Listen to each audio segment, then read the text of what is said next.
In that moment, Chris Kyle faced the most impossible math problem of his life. 1 bullet, 3 targets, infinite consequences. The bomber was the immediate threat. The sniper was the future threat. The commander was the threat to the entire war. Which one? Which one? In that moment, Chris Kyle faced the most impossible math problem of his life. 1 bullet, 3 targets, infinite consequences.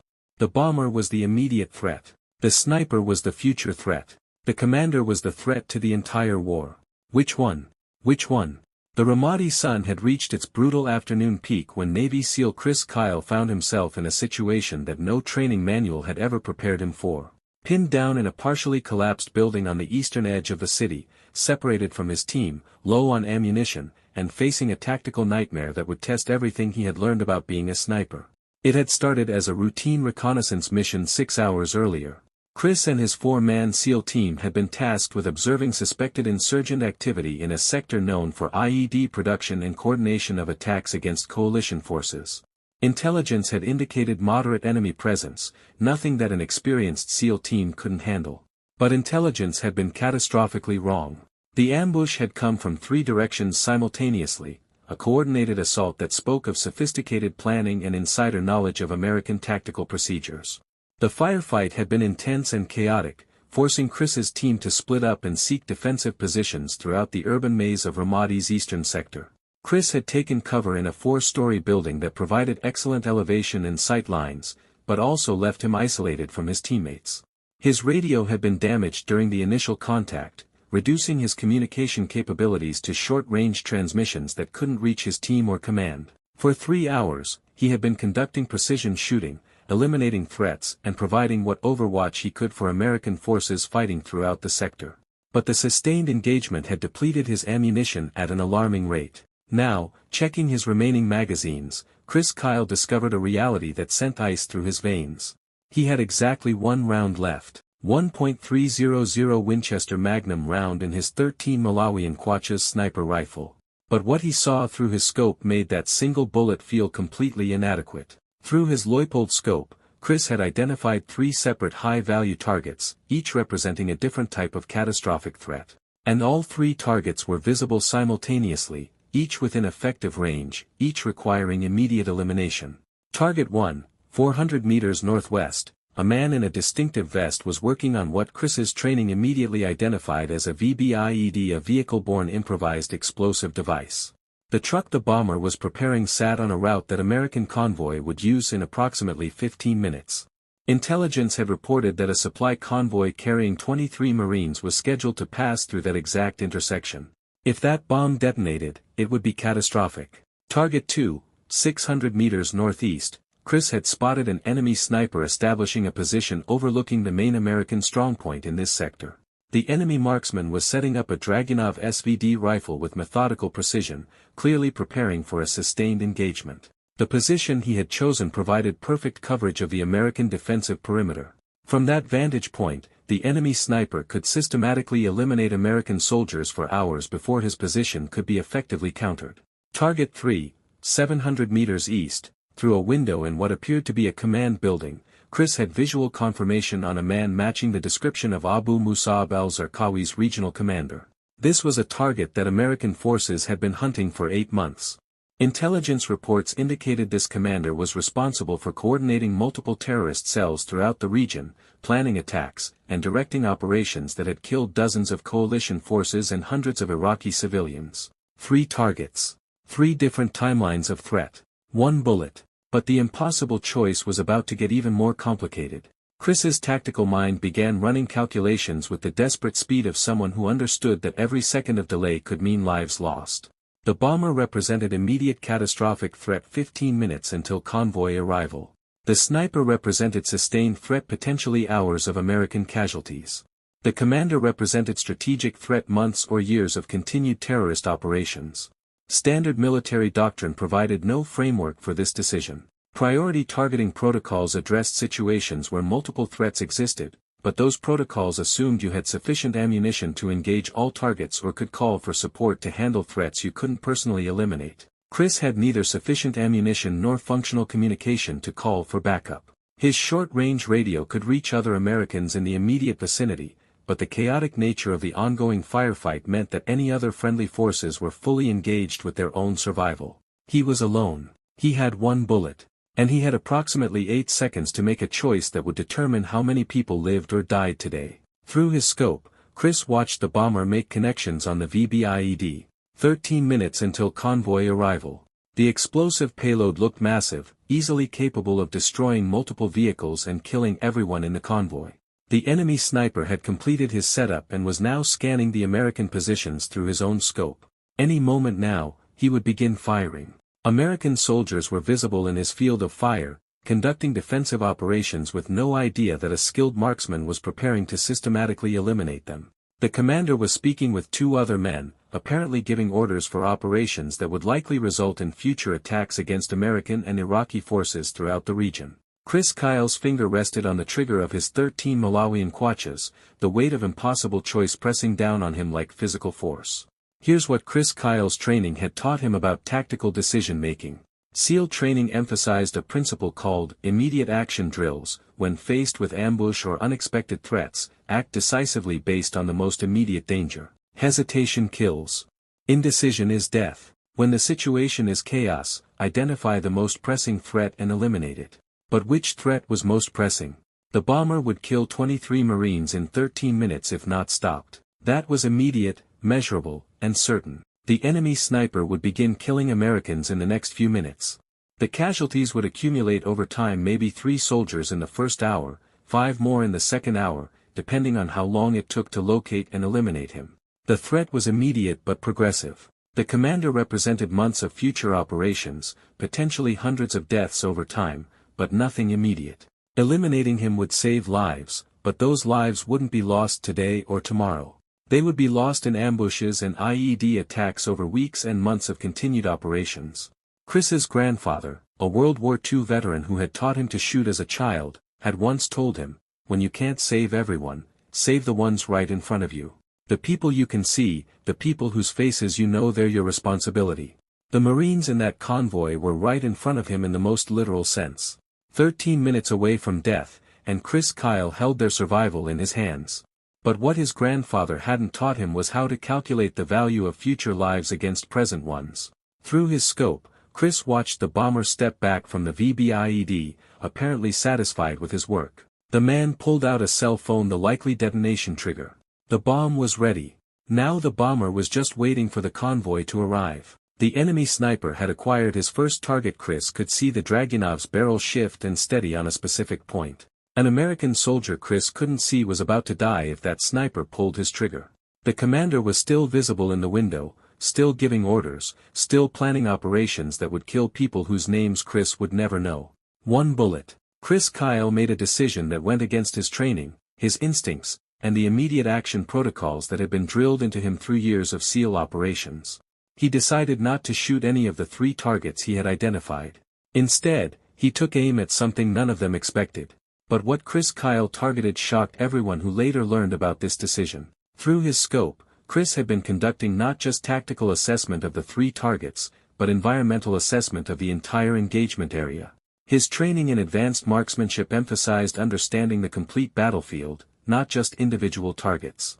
Behind the bomber's VBIED, approximately 10 meters distant, Chris had identified a structural weakness in a building that was already heavily damaged from previous fighting. The building's facade was held up by a single remaining support column that appeared to be concrete, but Chris's experience reading urban warfare environments suggested it had been weakened by previous explosions. The geometry was perfect, almost impossibly so. If that support column failed, the building's facade would collapse directly onto the intersection where the VBIED was positioned. The falling debris would likely detonate the vehicle bomb prematurely, eliminating the bomber and destroying the VBIED before the convoy arrived. More importantly, the premature detonation would occur while the intersection was clear of friendly forces. But the shot was one of the most technically difficult Chris had ever attempted. He would be shooting not at a human target, but at a structural point on a building 800 meters away. The required precision exceeded normal sniper engagement parameters. He would need to strike a specific point on the support column with enough force to compromise its structural integrity, triggering a collapse that would occur in a specific direction at a specific time. The probability of success was maybe 30%. If he missed, The bomber would survive, the convoy would die, and Chris would have wasted his last bullet on an impossibly difficult shot at a building instead of eliminating a confirmed threat. But if he succeeded, he wouldn't just save the convoy. He would create a cascading effect that addressed all three threats simultaneously. Here's the genius of what Chris Kyle calculated in those 8 seconds. The structural collapse and premature VBIED detonation would create a massive explosion in the intersection. The blast would destroy not just the bomber, but would also destabilize the buildings around it. The building where the enemy sniper had established his position was adjacent to the target structure. The explosive shockwave from the VBIED would travel through the connected buildings, potentially compromising the enemy sniper's position or at minimum creating enough chaos and structural damage to force him to relocate before he could begin his sustained engagement. Most importantly, the commander's location, the building 700 meters east, was part of the same structural complex. These buildings, like much of Ramadi's urban architecture, shared walls and structural elements. A significant explosion in one location would send shockwaves through the entire connected structure. Chris wasn't just taking one shot. He was attempting to use physics, structural engineering, and explosive force multiplication to eliminate or severely compromise all three targets with a single bullet. The plan required perfect execution, perfect calculation, and perfect luck. The margin for error was essentially zero. Chris Kyle took a deep breath, found his natural respiratory pause, and lined up the most important shot of his military career, a shot aimed not at an enemy, but at a concrete support column 800 meters away. But what happened in the next 3 seconds changed everything. The 13 Malawian Kwacha's rifle bucked against Chris's shoulder with familiar authority. Through his scope, he tracked the .300 Winchester Magnum round across 800 meters of Ramadi airspace. The bullet struck the support column exactly where Chris had aimed, slightly below the midpoint where structural stress was already compromised by previous damage. For one heartbeat, nothing happened. Chris thought he had miscalculated, that the concrete had been stronger than he estimated, that his impossible plan had failed. Then the column cracked. The sound was audible even at Chris's distance, a deep grinding crack that spoke of catastrophic structural failure. The building's facade began to lean, slowly at first, then with increasing speed as gravity claimed what the support column could no longer hold. The bomber noticed the movement and looked up just as several tons of concrete and rebar began falling directly toward him. He tried to run, but physics and geometry were against him. The facade collapsed onto the intersection, crushing the bomber and his VBIED in an instant. But the VBIED was already armed, and the impact triggered the detonation. The explosion was massive, far larger than Chris had calculated. The vehicle bomb contained far more explosive material than he had estimated from his distant observation. The blast wave radiated outward with devastating force, creating an expanding circle of destruction that engulfed everything within a 100-meter radius. The building where the enemy sniper had positioned himself literally disintegrated. Chris watched through his scope as the entire structure collapsed in on itself, the enemy sniper disappearing in a cloud of dust and rubble. The shockwave continued propagating through the connected buildings, traveling along structural elements and shared walls exactly as Chris had predicted. The command building 700 meters east shook violently, its windows shattering, entire sections of wall crumbling. Through his scope, Chris saw the commander and his associates running for exits as their building began to fail. They made it outside just before a significant section of the structure collapsed, but they emerged directly into the view of American forces who had been responding to the massive explosion. Within minutes, American troops had captured the commander and his associates. The high-value target that had eluded coalition forces for 8 months was taken into custody not through a sniper's bullet, but through a chain reaction of events initiated by a single, impossibly precise shot. Here's what Chris Kyle later told investigators about his decision. When Chris was finally extracted from his isolated position and debriefed about the engagement, his superiors struggled to understand what had happened. Satellite imagery and drone footage showed the sequence of events, but the tactical logic behind shooting a building instead of 3 confirmed enemy targets seemed incomprehensible. Lieutenant Colonel James Harrington conducted the formal debriefing, reviewing the footage repeatedly while Chris explained his reasoning. Chief Kyle, you identified 3 high-priority targets, any one of which represented legitimate engagement under our rules of engagement. Yet you chose to shoot a building support column. Explain your tactical reasoning. Chris pulled up satellite imagery of the engagement area, highlighting the structural connections he had observed through his scope. Sir, with 1 round remaining, I couldn't eliminate all 3 threats individually.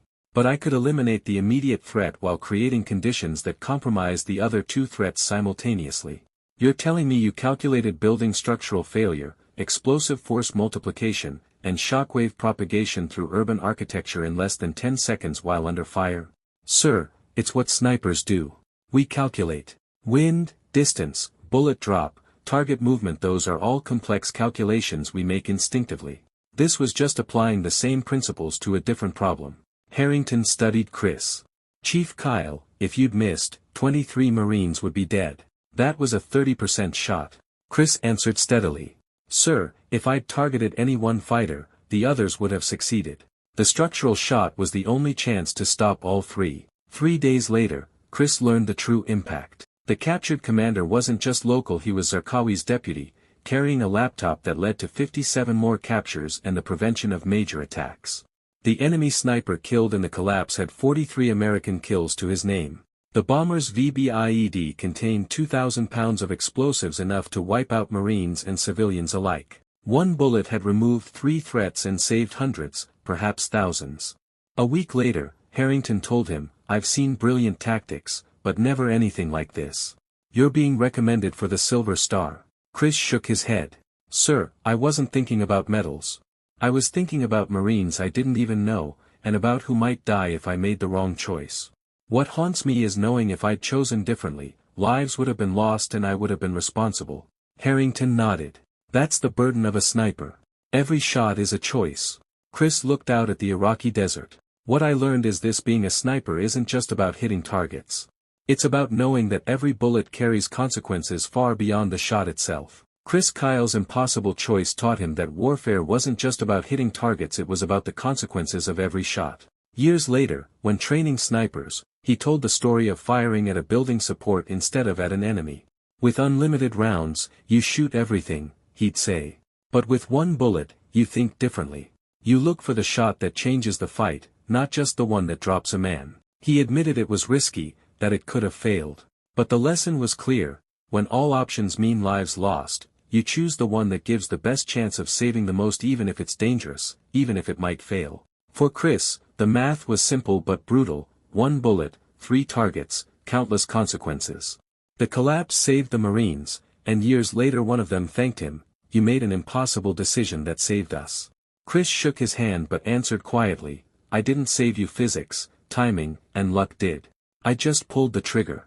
The Marine disagreed. That wasn't luck. That was skill and courage.